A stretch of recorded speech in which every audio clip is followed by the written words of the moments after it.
It started with a message. My friend, someone who spent more time in remote places than anyone I know, claimed he had found something incredible hidden deep in the desert. The more he shared, the more I realized this was special. I had to see it. But the catch was, he was 8 days in on a 15-day backpacking trip when he found it. I didn't have 15 days, but maybe there was another way in.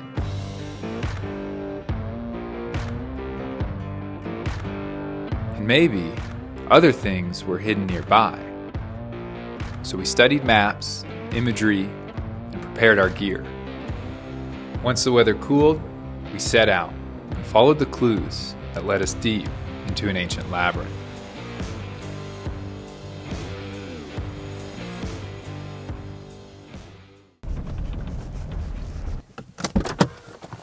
What's up, dude? Hey, brother. Good to see you. Good to see you, my friend. We are in the desert. Everybody, this is, believe it or not, Andrew as well. Yeah. Hey, it's great to see you. Great to be here, man. You know, if you need any of our attentions during the video, it's pretty easy to remember whose name to call. Daylight's burning. Should we? Oh, yeah. Should we get some gear packed up? We got to get rolling. Got to get packed up. Look at that. We got to do a little shakedown.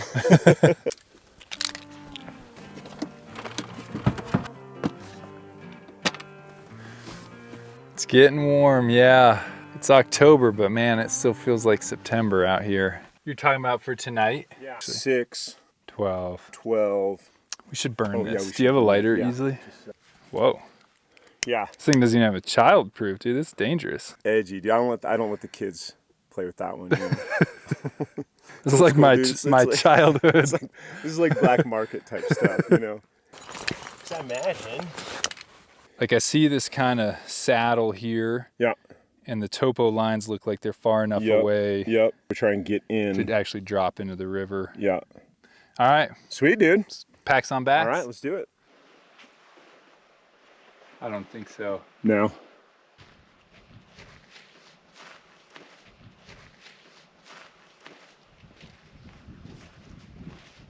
Are there piñon nuts in season? Huh. You don't get a harvest every year. If I remember correctly, it's like maybe every 3 or so years. Oh, look at those dark ones. So these look very dark. These are almost guaranteed to have a nut in them. 2 nuts. Are we gonna stay alive out here, Andrew? Yeah, it's gonna be a little dicey. Let's see what we got here. There you go. Wow, look at that. It's good, isn't it? Wow. Best pine nut you've ever had? It's really soft, really flavorful. If you've never had them fresh like that, like right off the tree, I mean, it's like anything, any fruit, any vegetable. I mean, fresh out of a garden, Yeah. you can't beat it. Yeah.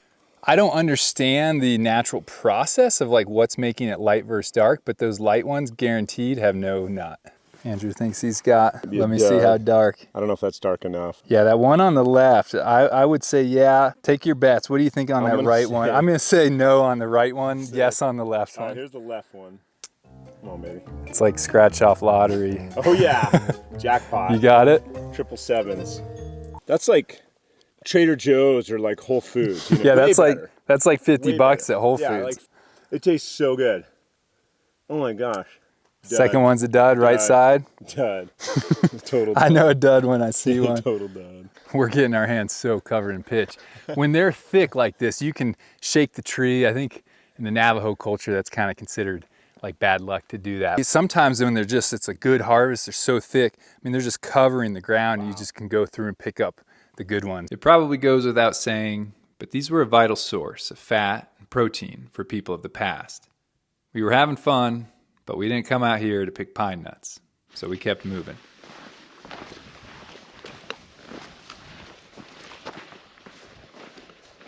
We're thinking right there in the middle, we're gonna be shooting over that, that sandstone gap there. So we're cutting cross country at this point, trying to get over some of these sandstone domes and big deep washes. We're hoping we can get to the river corridor, find a way down, possibly via rope.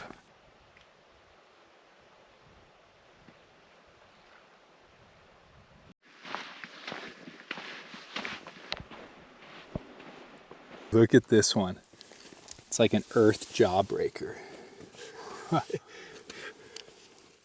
You can just see right where it Popped right out. That's amazing. Look at these. We call these Moki marbles. Yeah. I don't know what people call them. They're like little iron balls. At least I think they're iron. They're heavy. They're so weird. Some of them are big, some are small, some are round. A cool one. It looks like a walnut. Yeah. Wow. Talk about Moki marbles. Yeah, you could play an awesome game. The desert is a bizarre place.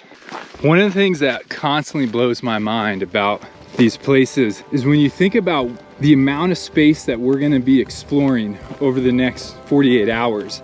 Like if you looked at it on a map, pretty tiny little area. Yeah. But you get out here and you're just absolutely dwarfed.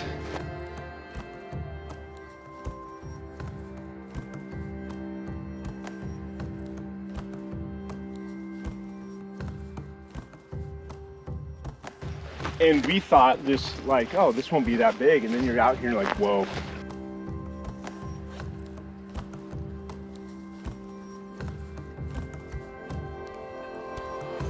And I know some people are like, you know, I don't like that feeling of being small and insignificant, or, you know, they feel uncomfortable by it. I actually like it. Yeah.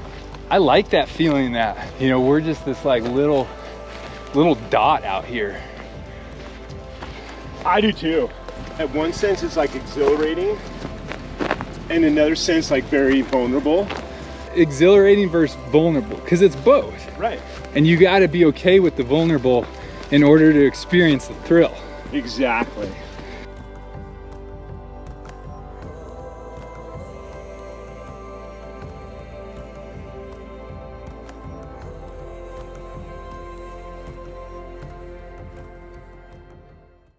We had arrived at a high point in the landscape, and for the first time, we looked down into our objective, the river corridor.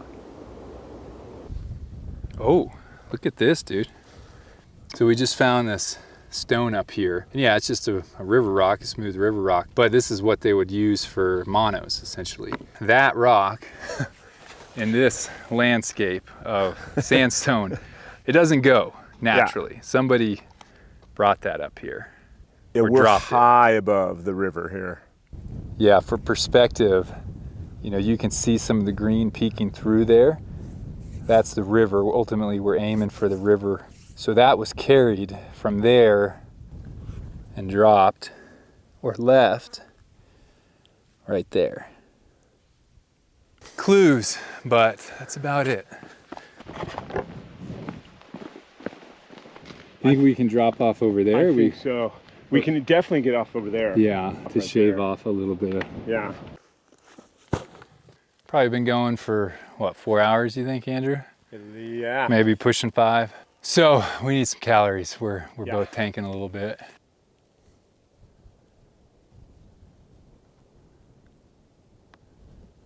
We're gonna walk down this wash and see if we can find a drop-in somewhere down there.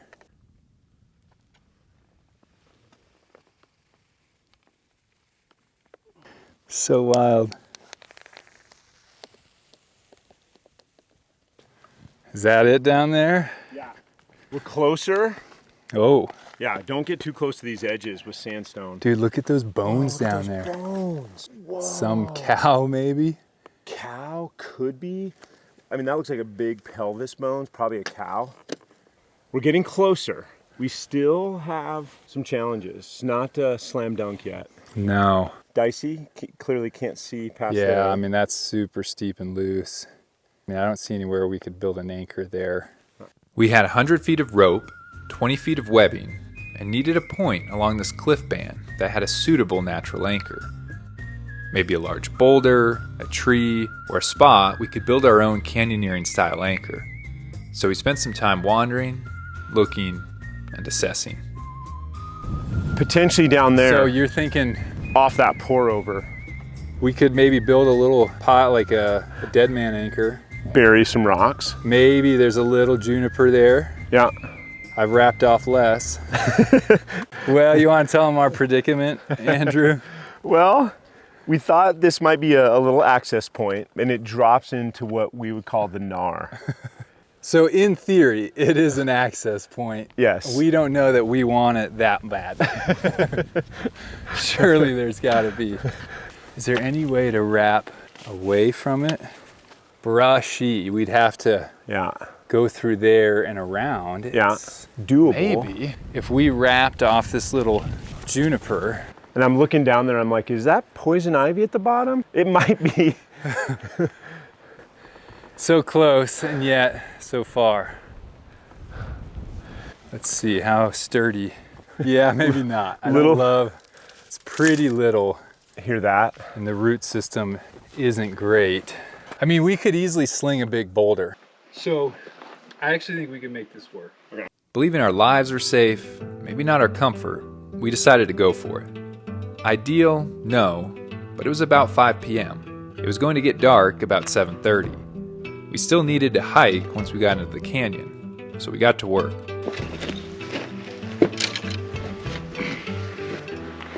Nice. Let's run some webbing. So you go low through this tunnel? Yeah. Yeah. I will. No, I'm okay with single. Oh, yuck. Ouch. The booty. Dude, that was direct shot. Oh, you can't make that up. Boom. That's pretty solid. Yeah, dude. Rope. You might be wondering, if they rappel in, how are they getting out? We had two plans. In an emergency, we could ascend back up this rope. We had the gear to do so, but wanted to avoid it if at all possible. Our main plan was based on map study we did prior to coming. We had identified a couple of areas along our route that had slope angles that looked promising to climb out. These would allow us to do a loop hike of sorts, explore more terrain, and we'd grab our rope on the way back to our vehicles. You are backed up, Andrew. Okay. Have fun. Heading over. Good luck.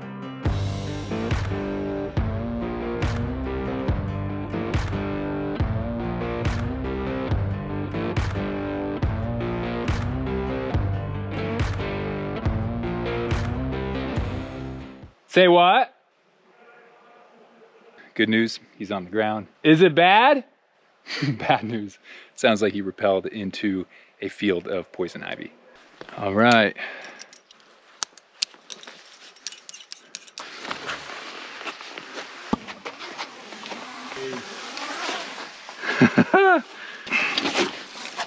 The rope. Is that the poison ivy? Yeah. So we either bail through the ivy or we try and do this sneak through like those willows. Oh my gosh. I know. But we're down. We made it, man. That was awesome. It's gonna be all over my legs. Yeah, it is. Oh, I'm just gonna have to grab onto this stuff. Andrew's still down. No, dude. Full send. In the thick of it. Full send.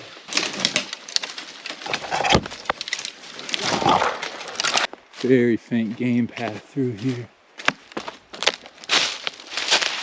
This is just a wild and untamed place. Wakes you up after a hot day. Hot day. All you people watching, Google if washing your skin helps poison ivy reactions. Yeah. And let us know in the comments. These get cleared out by cattle. There's literally feral cattle. They're just as high, just high enough for a cattle to get through. A cow's back, yeah. Yeah, they clear just enough of a trail to sort of make this place navigable until you try to go off. That arch is literally the size of a cow. That's it. Otherwise, it's like a wall of brush. Just total wall.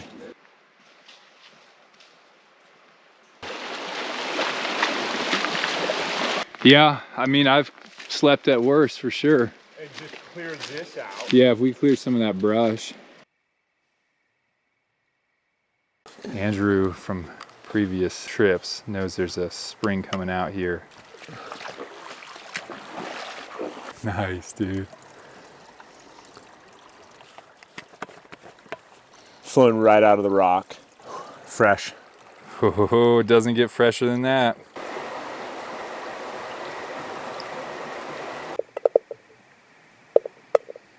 A little, I mean, just, you know, a little fresh veg. That is some serious adhesive of that PLU sticker. Well, we're gonna need a little bit of sticker adhesive. How do you feel about that? You all right with that? Some spices that match that flavor profile. We got some Mexican tortilla soup tonight. Yes, with chicken, beans and rice.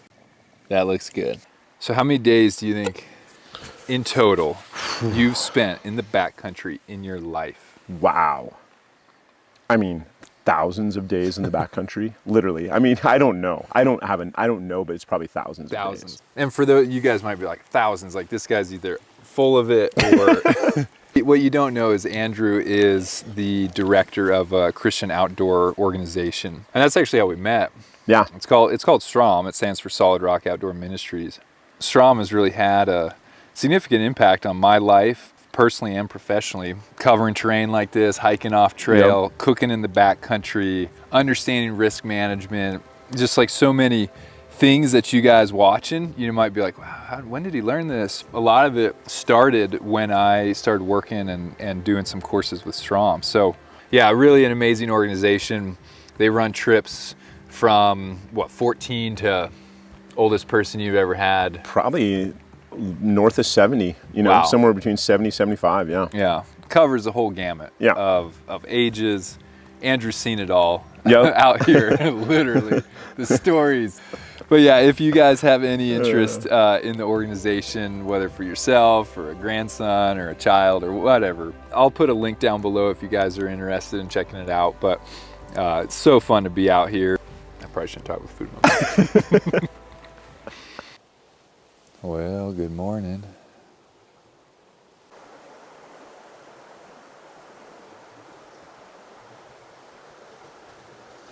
All right, well, it was kind of a chilly morning. We're finally getting some sun into camp. And there's a cave back right over here. We saw it when we hiked in yesterday. Obviously it was dark and we were hungry and tired. So we're gonna go check that out and then get on the trail. So here's the cave. As you can see, it's just pretty much this entire drainage is just choke full of brush. I see maybe some blackening on the roof. I can't get the camera to focus. Is that? No, that's a piece of sandstone. Thought it might be a piece of pottery. What is back there? Huh. Yeah, definitely. I mean, you can tell this thing's had fires in it. There's a lot of blackening. That's cool. See anything on the walls? Look at it. Really pretty. Well, beyond the evidence that people have definitely had fires in here and undoubtedly camped, we don't see anything else on the walls or on the ground that gives a clue.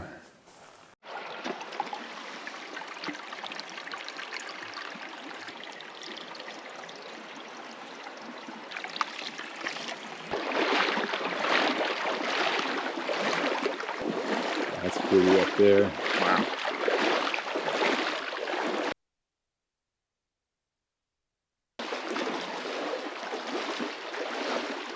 It was a beautiful morning, and we took it in while we traveled.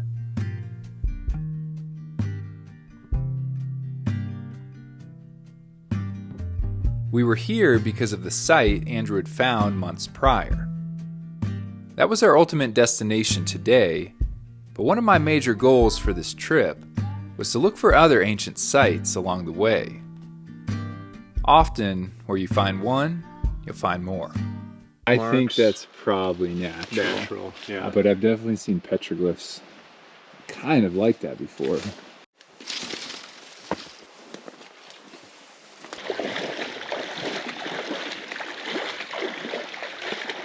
So we just came to a side canyon and we're gonna explore up it a little ways. Okay, all we have is the GoPro right now, and so forgive the bad quality, but it looks like there might be carved foot and toe holds, moki steps, that would lead up out of the canyon. So Andrew went back to grab our helmets. Andrew spotted these. How he did so, I mean, gosh, I don't know. I can't even really show it to you through the tree. We're gonna have to get under this. Yeah, I think we gotta get juniper. under the Junie. Oh, I mean, right here. Yeah. Bam, Nice. bam, Yeah. bam, bam, bam, and they just go up. They arch up to the right. You lose them a little bit, but we saw the ones higher, so I'm guessing they're gonna connect in there somewhere. So Andrew's gonna head up there first. Play it by ear, take it safely, make good choices. But of course, we're wondering, what's up there? Yeah, what's up here?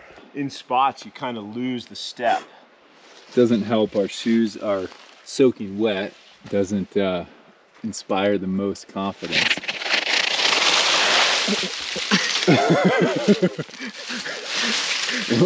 Should we edit that out? Jess won't see that.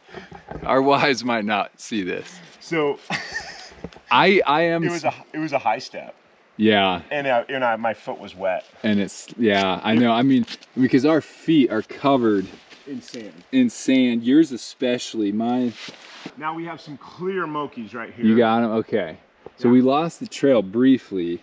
I mean, I think I might be on some old steps, but it's heavily eroded now. There's a step here. Sort of fade out, and then where Andrew is, there's more. That's good. Yeah. Yeah, that, I mean, honestly, I can almost stand here. Yeah.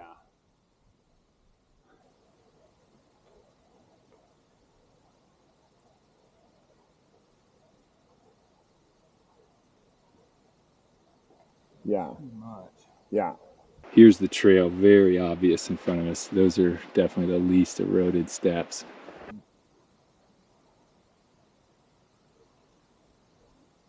Woo! Yeah. Needless to say, I see why they carved steps there. Yeah. Huh.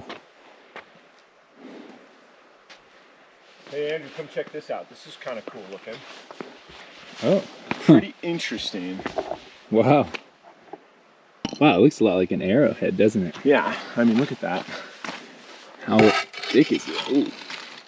Huh.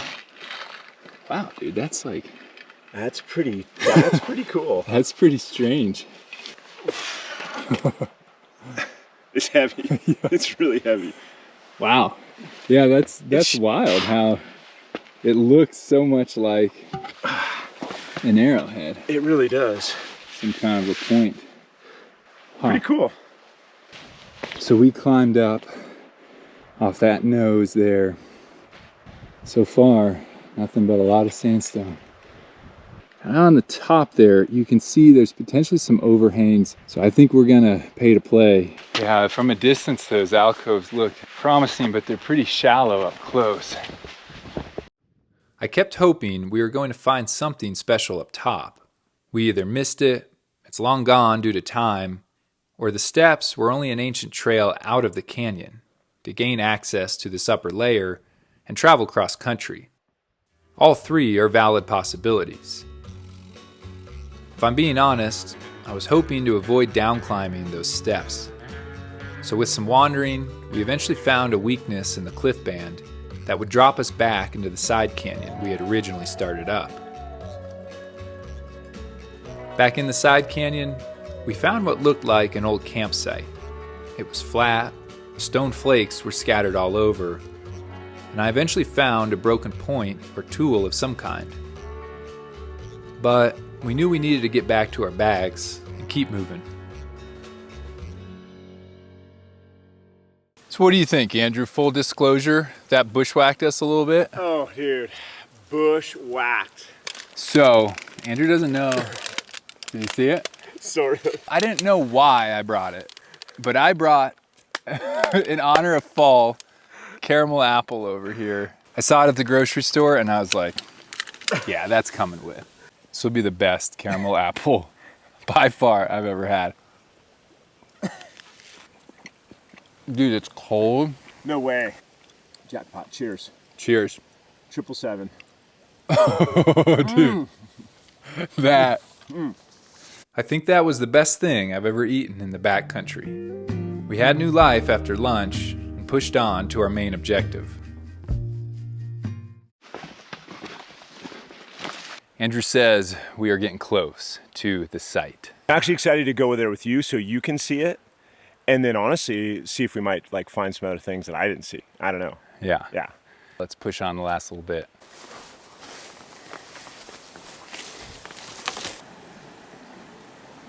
Okay, should we head up? Yeah, let's go check it out. Talk about a big alcove. Here you can see we're still in the floodplain. Mm-hmm. Yeah, so they wouldn't have wanted to be, or if they did have stuff down here, it would have long been gone. Yeah, you can see as it starts to rise up, and that's where I've started to see things. Is that a point? No. No. Flake. If somebody was working on it, it never was finished. Probably was a mono at some point in time. Yeah. A whole chunk, like yeah, pottery pieces. Sort of a tan. It's a different style than I often see. It's really? Very it's just like very earth colored, for lack of a better way to put it. Yeah, not real ornate. No, very, very basic. Pretty sure on this one we're seeing where they did individual coils that eventually would have made that entire pot. Whoa, dude. Yeah, that's really cool. So we're walking into this place and we're just walking on these slabs because that's kind of what you do. But didn't realize, wow, there is a bear paw, Andrew. Yeah, I think that's got to be a bear paw. Huh, yeah, wow. You can see very faint grinding impressions here. Yes. Yeah. It's almost like look, the bear paw was made over sort of a smooth There's a grinding smooth section impression, right there. just like that. Yeah, turkey tracks in here. Huh.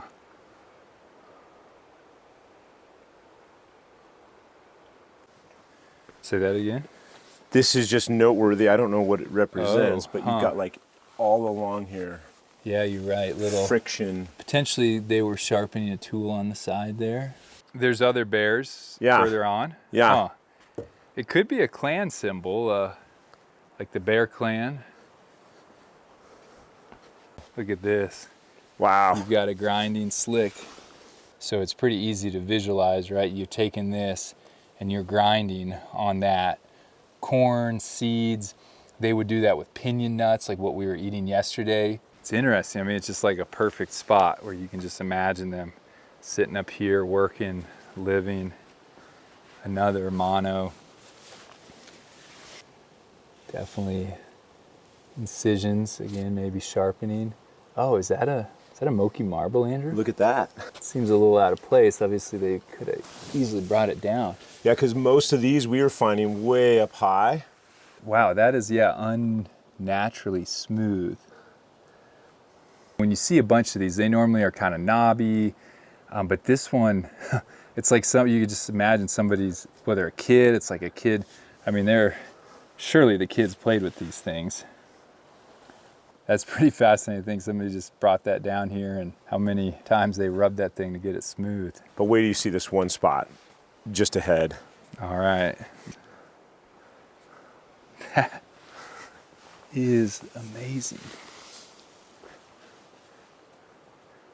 Isn't that incredible? It's, look at all that. This corn, probably, that's interesting. Yeah. Oh, that's the stalk itself. That's the stalk of the corn. Wow, that is still like an intact stalk. When I first came upon this, I was stunned. I bet. Certainly, I've seen this amount of corn before, but to see it sort of like in situ. In that bowl, in situ. To see it, in this bowl and just brings it to life.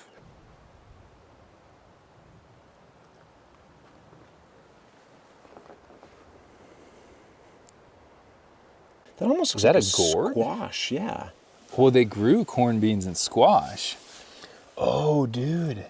So they're growing, I mean, the three sisters, they call them in the Southwest. Okay. Corn, beans, and squash. And that was like what the Pueblo and probably the Fremont people grew. Oh, there's a flake in here too. Oh, look at that. Huh. But dude, I think these are squash tops. That's what it looks like. Yeah. You know, when I was first here, in my mind, I was literally so stunned. I saw this, I'm like, oh, it's a corn stalk. Now that I'm back, I'm like, no, that's actually, this is a squash head. Like the... Yeah. And that's, wow, dude, look at that. I have never seen, I've seen plenty of corn, everybody watching the channel knows, but I've never come upon, evidence of the squash that were also grown here.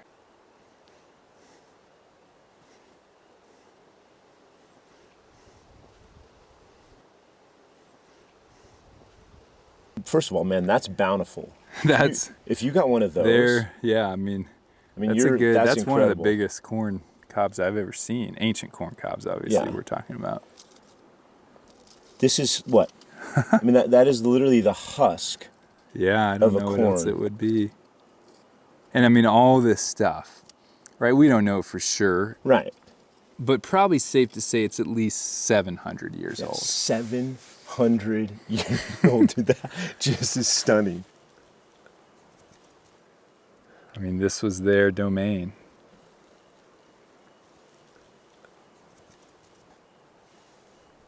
That looks like a footprint. Or like somebody was trying to almost do it in the shape of a sandal. Yeah.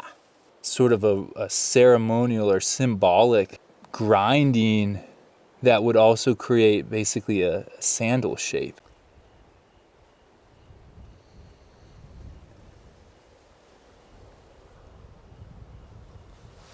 Oh, dude. Wow. Yeah. What the? Isn't that wild? More bare footprints and little... Wait, dude, are those 6 toes? 6 toes. Mini footprints? Yeah. Isn't that amazing? What? 6 toes. 4, like, baby-sized footprints. More like toddler. Yeah, well, yeah, no, true. maybe Well, I no, don't maybe know. baby. I mean, there's my... No, you're right. Those are more baby. There's my index finger. There's my index finger. So, but also they were smaller back then. So maybe infant to toddler sized 6 toe. Whoa. 6 toes. Next to Isn't these, that wild? again, next to grinding slicks. Okay, let me put this in perspective for everybody. What? Are there 6 toes there? Right? Yeah, it's almost like practice ones. But 2 rows, 1, 2, 3, 6. So 2 rows of like toes. I mean, if we're calling those toes over here. And then 2 more bear tracks. Really distinct bear sort tracks. Of facing into the cliff there. All right, you weren't lying, dude. This is a cool spot. Yeah. This is really unique. Don't you guys think? So just to put it all in perspective for you guys. So, you know, we saw slicks over there. There's obviously the bowl. What I was like, wow, that kind of seems like a footprint right here, right?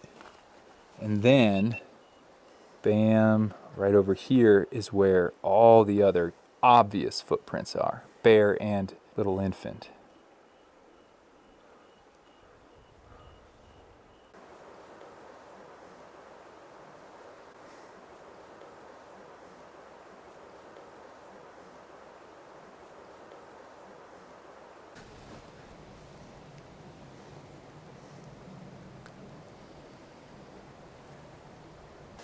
Here's by far the biggest potsherd we've seen here. It's got some like fungus or something on it. Yeah, just very, very utilitarian, very basic.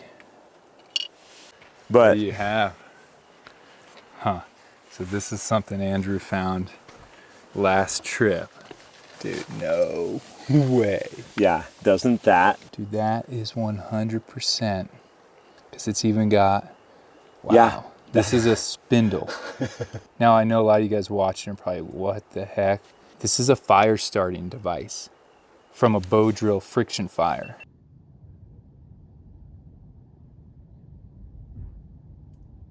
you can see how they would have sharpened the tip there, and then the side that was actually the one creating the coal is right here, spinning like that back and forth.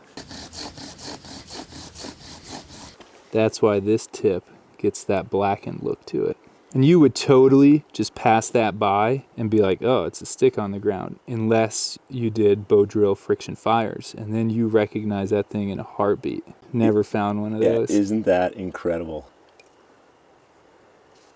That is insane to me, that we briefly get to hold an 800-year-old spindle that was used by the people that lived here to start fire, to be warm, to cook food, provide for their families. It's incredible. I mean, that is a piece of living history. As always, leave artifacts where you find them. Yep. Let somebody else share the joy and the wonder of it all. The level of preservation at this site of biodegradable artifacts is astonishing. We can thank the protection of the huge alcove and dry desert air for that.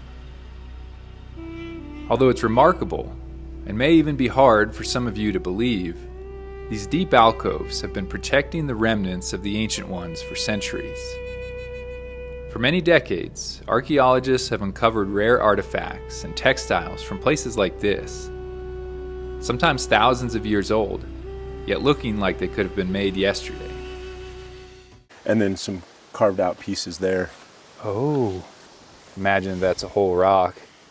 Again, you're grinding, pounding something, making, I mean, anything from a paint to food. If you were crushing up some sort of mineral to make a paint. Big ears. Wow. Yeah. Huh. Look at that.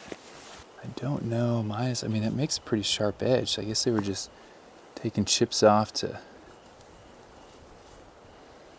It's rudimentary, but it is sort of like an axe. Even a hoe, if they're breaking up ground for planting. I mean, it seems like that's what it was probably for.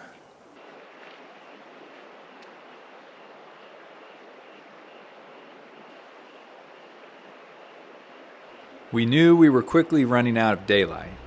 We still didn't know exactly how we were going to get out. We were supposed to get back to our vehicles tonight. Things were looking doubtful, but we couldn't help but push on a little further.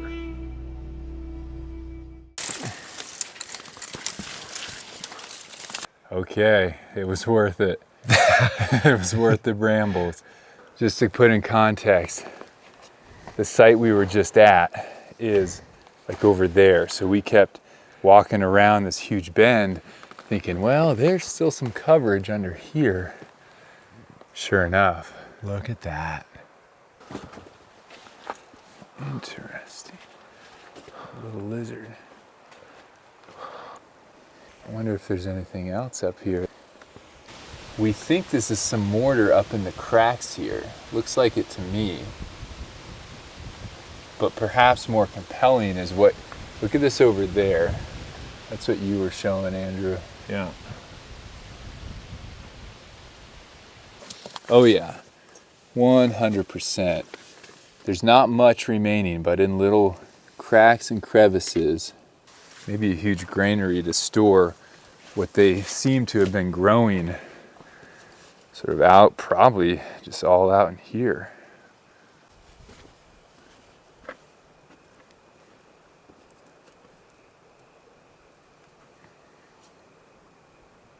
This is south facing, and so, I mean, it just probably has gotten beat up by the elements over the years.